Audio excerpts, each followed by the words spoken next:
I used to think that doing well financially meant earning more money, and unfortunately for me, working as a journalist, that's not exactly a career path leading to riches. But when I finally took an interest in money and budgeting, I realised that building wealth isn't all about how much you earn.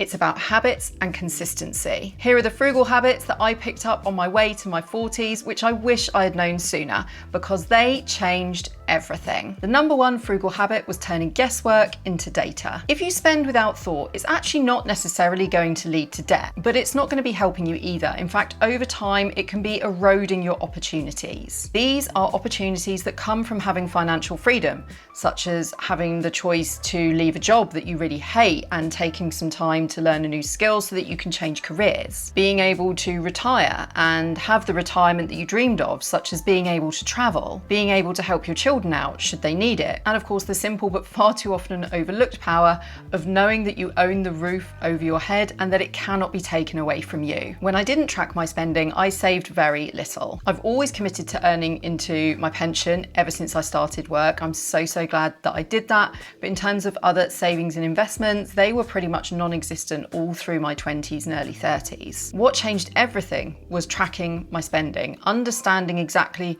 where my money was going to. This was both a really sharp wake-up call and also just made me realise that I had options. I didn't have to be spending this much money on clothes every single month and random stuff.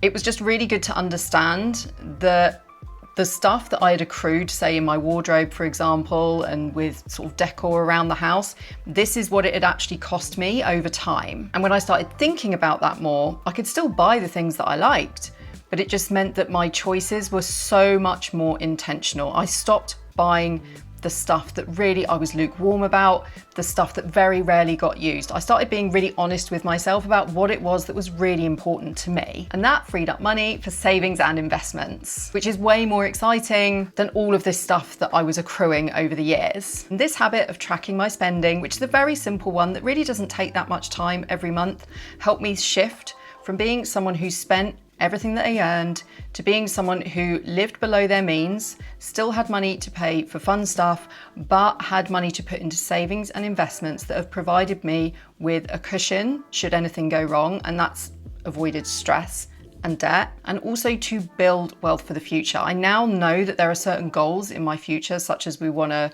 move to a bigger house. I want to be able to help the kids with certain things as they're moving to adulthood.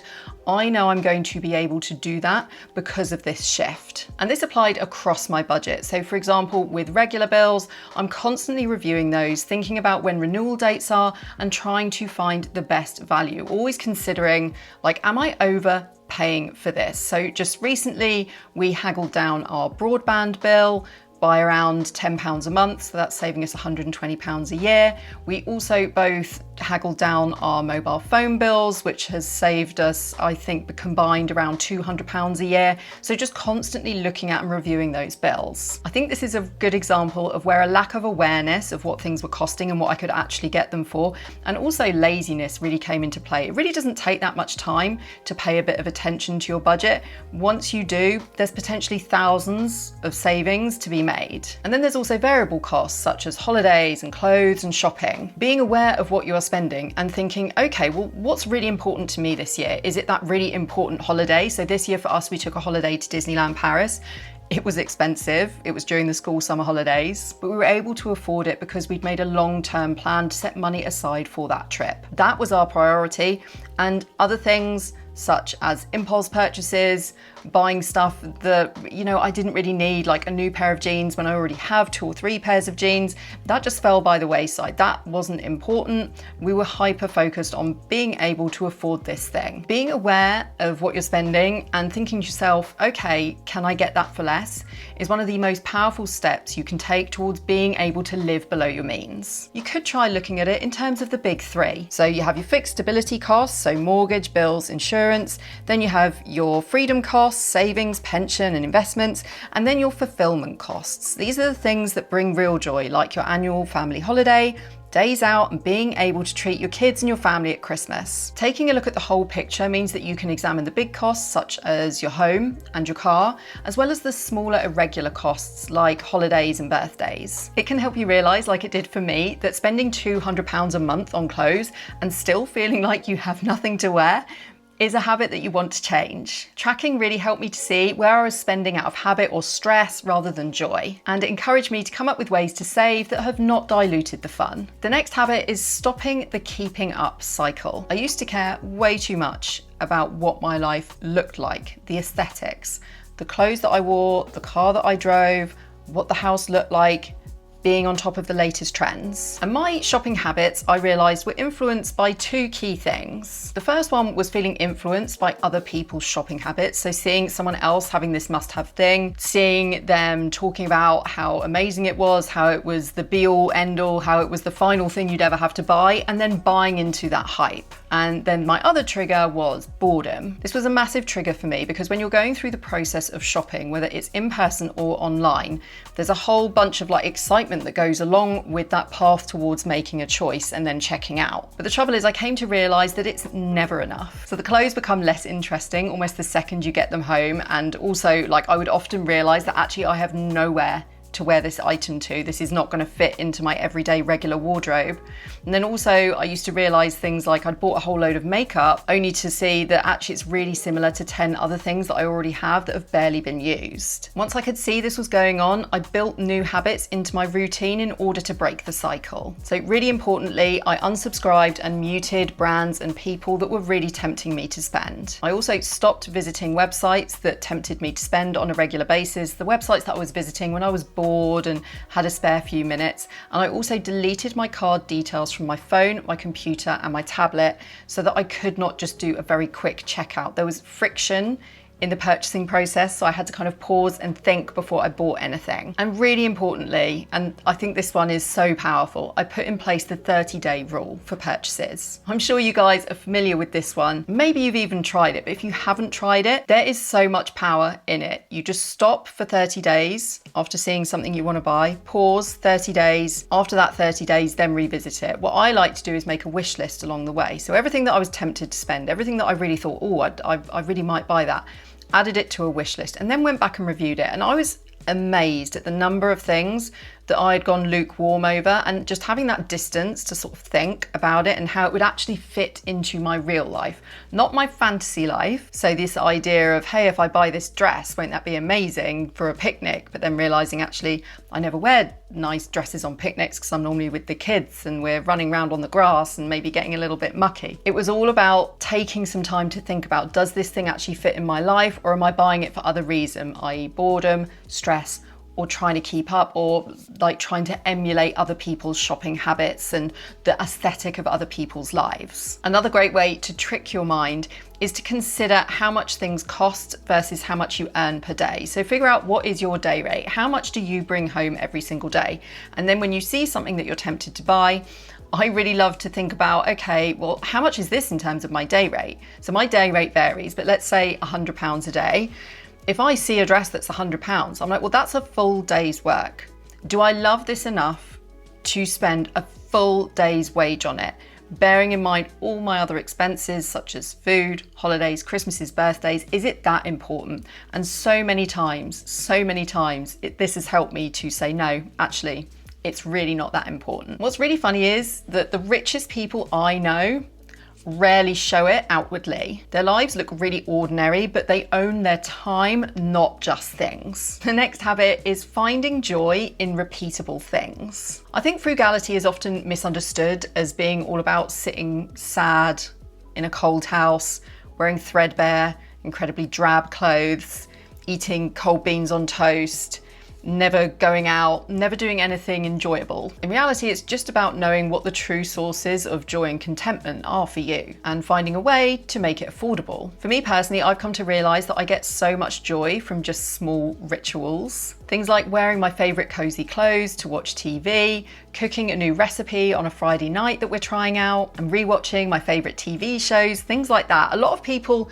refer to this as like romanticising your life, which I really, really love. But it's also really just about being grateful for what you have. Trying to get to this point, of course, is made much harder by social media, where we are just bombarded with people living these incredibly glamorous, fancy lives, new clothes every single day, another fantastic holiday every 4 weeks. It's really hard not to look at that and not feel a little bit affected by it and like compare your own life to it and think, wow, this person's really made it and my life is incredibly dull by comparison. But we really do have to remember that A, so much of social media isn't real, and B, so much of it isn't honest. For a lot of people who post regularly on social media and have a large following, this is a business for them. You're not seeing their real life, you're seeing their business playing out in front of you. They consume because it is their business model, showing you all of the stuff that they have bought in order to get you to do the same so that they get a kickback on whatever you spend. And also, people show us the best of their lives without really showing us the struggles behind the scenes. You have no idea of the debts or sacrifices behind someone's highlights reel. For me personally, real joy is quieter. You need to really make a conscious effort to drown out the noise from other people, and that real joy also sticks around longer. The next habit is building quiet wealth. In my 20s, I always thought wealth was stuff that you saw. The cars, the bigger house, all of the really nice holidays, the designer gear, all of the latest gadgets. And all of that was connected to big salaries. Now I see wealth as something much quieter, and reframing it has actually made it feel much more obtainable for someone on a very normal wage like myself. For me, true wealth is knowing that I have this roof over my head, knowing that my kids are looked after and fed, knowing that if the boiler breaks tomorrow, I'll be able to repair it without any stress. It's having assets, it's having savings, it's having investments, it's all of the stuff that you don't actually see. So wealth isn't loud, it's calm and quiet. Investing is a really good example of this in action.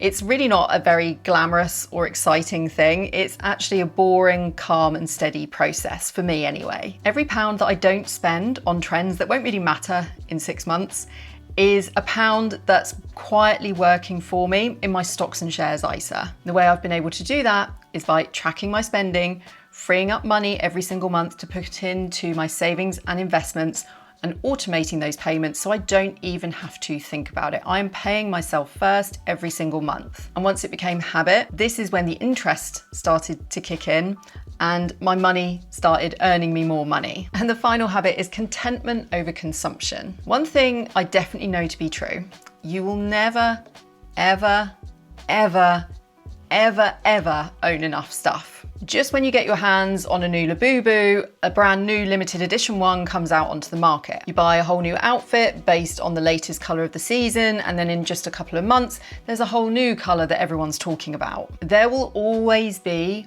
more stuff to buy. And that is a really, really important mindset shift when you realise that, because it stops allowing your brain to justify purchases because they're like the be all and end all. Once you realise this probably isn't the be all and end all, there's always going to be more stuff. No amount of stuff is ever going to be enough. My brain was really good at tricking me into thinking that brand new stuff was essential without any thought really to what I already owned. And that constant cycle just meant that I burned through money. It's so frustrating because I lost years and years of earnings that could have been way better used than on piles of clothes that just ended up in my wardrobe not being worn enough. Thankfully, I did realise that this cycle was not the path to happiness, and also that it's not about an all or nothing thing, it's just about finding a balance. What I needed to do was slow down and really think about whether I actually want this thing. What is going to bring actual value to me? Real financial peace comes from contentment with what you already have,